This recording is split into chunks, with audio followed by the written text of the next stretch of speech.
বেশ তো মাই বলে বসে আছিস কি রে? উঠে যাবি না? চেয়ে দেখ, গগনে অধিক বেলা হয়েছে, তুই কেন এখনো মায়ের বলে বসে আছিস? দাদা, আমাদের সকাল সকাল আসতে বলে তুই নিজেই বিলম্ব করছিস কেন? কি জন্য বলতো? এই গানা একটি কথা বুঝতে পারি না, তুই আমাদের প্রতিদিন সকাল সকাল আসতে বলিস, প্রতিদিন সকাল সকাল আসতে বলে তুই নিজেই বিলম্ব করিস কেন? আর কি জানিস, আমরা প্রতিদিন তোকে ডাকতে আসি, ওই তুই তো একদিন আমাদের ডাকতে যাস না। কি ভেবেছিস আমরা এই রাখালগড় তোর কি আমরা চাকর, তোর কি দাস যে প্রতিদিন তোকে ডাকতে আসতে হবে? ওই তুই তো আমাদের একদিনও ডাকতে যাস না। কি মনে করিস? কানাই কিচ্ছু বলছেন না, শুধু শ্রীরামের কথা শুনেই যাচ্ছে। এই কানা, কিছু তো বলবি, আমাদের চুপ করে বসে থাকলে কেন হবে? শ্রীরাম বললো, বুঝেছি, তুই কেন কথা বলবি না? আসলে কি ভাই, আমাদের ভাবিতে উচিত ছিল প্রতিজ্ঞারও আগে, যখন তোর সঙ্গে বন্ধুতার সম্পর্ক করেছিলাম, তোর সঙ্গে যখন সখার সম্পর্ক করেছিলাম, আমাদের একটু ভাবা উচিত ছিল যে জগতে তেলে জলে যেমন বিষ হয় না, ঠিক তেমনি রাজার সঙ্গে প্রজার কোনোদিন সম্পর্ক হয় না। কানাই, তুই হলি রাজার ছেলে আর আমরা হলাম সামান্য গোয়ালা ছেলে, তোর সঙ্গে কি আমাদের কোনদিন সম্পর্ক হয়? এটাই কিন্তু সত্য না। এই জগতে দেখবে ধনীর সম্পর্ক ধনীর সঙ্গে, গরিবের সম্পর্ক গরিবের সঙ্গে। যার মাথায় তেল আছে সবাই তাকে দান দেয়, যার মাথায় তেল নাই কেউ তাকে দান দেয়।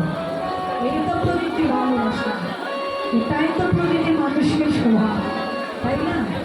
কিন্তু বলুন তো, এই জগতে ধনী কে? কে ধনী? ধন থাকলে কি ধনী হওয়া যায়? কখনো না। এই যে ধনের অহংকার করি আমরা, এই ধন আজ আছে কাল থাকবে না। ভগবানই যেমন ধন দেয়, ঠিক আবার কেড়েও দেয়। কেড়ে নেয় কখন? যখন অহংকারে ঘরটা পরিপূর্ণ হয়। যখন একজন ব্যক্তির অহংকারে ঘরটা পরিপূর্ণ হয়, ঠিক তখন ভগবান কেড়ে নেয়। এই জগতে এমন এমন ব্যক্তি আছে দেখবেন, অহংকারে বসিত হয়ে রাত্রি দিন করে, দিনকে রাত করে, শুধু নিজেকেই বড় মনে করে, কাউকে বড় মনে করে না, সবাইকে ছোট মনে করে। কিন্তু ওই অহংকার বেশি দিন থাকবে না। ভগবান সব সইতে পারে, কিন্তু ভগবান ভক্তের দুটো জিনিস কখনো সইতে পারে না, একটা হলো অহংকার আর একটা নয়নের জল। ভগবান সব সইতে পারে। কিসের অহংকার করবো? ধনের অহংকার, জাতির অহংকার কোনোই না, সব ভেঙে চুরমার হয়ে যাবে। এই সংসার, এই ধন, এগুলো হলো অনিত্য বাবা, আজ আছে কাল থাকবে না। ভাগবতে বললেন, অনিত্য সংসার নিত্য কিছুই নয়, কালীর বসতে সকল কিছু পুরো হবে ক্ষয়। বিষয় বিভক্তি আদি ধন, যা কিছু আছে অর্পণ করো আমার গৌর গোবিন্দের দুটি রাত্র চড়া।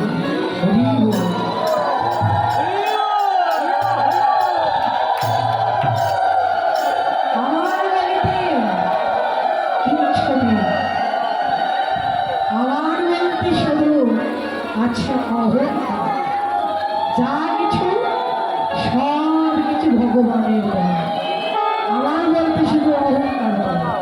এই আত্ম অহংকার শ্রী গোবিন্দ কৃষ্ণ তোমার হলাম বলে যদি বলে কেউ একবার মায়ার ভক্ত হইতে কৃষ্ণ জনমের মতো তারে করে নেয় ভার। এটাই শোনা। কেউ যদি ভক্তি সহকারে একবার বলে প্রভু আমি তোমার হলাম, প্রভু তো সব সইতে পারে, নয়নের জলটা সইতে পারে না। তো ভক্তি সহকারে যদি কেউ বলে প্রভু তাকে তার সকল মায়ার বন্ধন কেটে তাকে তার শ্রীচরণে আশ্রয় দিল। এই জগৎটি আমরা যতই সংসারের বিষয়ের মধ্যে ডুবে থাকবো তত আমাদের জীবনে সরলতা হবে। গীতায় বললেন এই জগৎ জীবের বিষয় চিন্তনে জীবের আসক্তি জন্মায়। আসক্তি হইতে মোহ, মোহ হইতে কাম, কামে ক্রোধ পায়, ক্রোধ হইতে স্মৃতিনাশ, স্মৃতিনাশ হইতে বুদ্ধিনাশ, বুদ্ধিনাশ হইতে জীবের জীবনে ঘটে যায় বিনাশ। এটাই কিন্তু সত্য। দেখবেন যতক্ষণ না জগৎ আমাদের সর্বনাশ না হচ্ছে ততক্ষণ সঠিক পথে আমরা কেউ আছি না। যখন জীবনের সর্বনাশ হয়ে যায় কিচ্ছু আর বাকি থাকে না তখন আমরা সঠিক পথে আসি। সময় ছেড়ে অসময় আসলে কি ভগবানের কৃপা হবে না? কখনোই হবে না। সময় থাকতে আমাদের সঠিক পথে আসতে হবে। এবার বললে কানাই শুধু কি চুপ করে বসে থাকবি, সেটা গগনে অধিকটা হয়ে গেছে। আরে যাবি না কোথায়?